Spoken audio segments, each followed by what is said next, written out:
అనంతపురం జిల్లా కళ్యాణదుర్గం నియోజకవర్గం సెట్టూరు మండలం కంబాలపల్లి గ్రామానికి చెందిన రైతు గొల్ల హనుమంత రాయుడు ఉదయం తన వ్యవసాయ పొలంలో చింత చిగురు కోసం వెళ్లి తిరిగి వస్తున్న సమయంలో ఎదురుపడ్డ ఎలుగుబంటిని చూసి రైతు భయాందోళనతో గట్టిగా కేకలు వేసి పక్కనే ఉన్న చెట్టును ఎక్కిన వెంటబడి గాయపరిచిన ఎలుగుబంటి పక్కనే ఉన్న కుక్కలు ఒక్కసారిగా ఎలుగుబంటిపై దాడి చేయడంతో పరారైన ఎలుగుబంటి విషయం తెలుసుకున్న గ్రామస్తులు ఘటన స్థలానికి చేరుకుని రైతును హుటాహుటిన కళ్యాణదుర్గం ప్రభుత్వ ఆసుపత్రికి తరలించారు.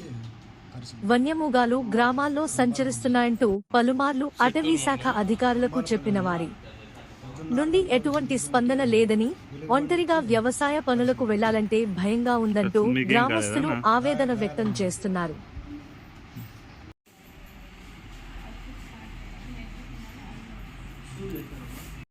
కంబాలపల్లి విలేజ్ సెట్టూరు మండలం. ఈ అబ్బాయి నాకు అల్లుడు అవుతాడు. పొద్దునే 6:30 అట్లా చిగురు బీక్ వచ్చే కానీ తోటలో పోయినాడు. పోయినప్పుడు ఒంటరిగా అక్కడ నుంచి వంక ఉంది, ఆ వంక అంటే వస్తా అంటే ఆ అబ్బాయి దాన్ని చూసి అరిచినాడు. అరిచిన తర్వాత మానెక్కినాడు. మానెక్కితే వెంటనే పోయి అది పైకి ఎగిరి పీక్కొని ఉంది అనమాట.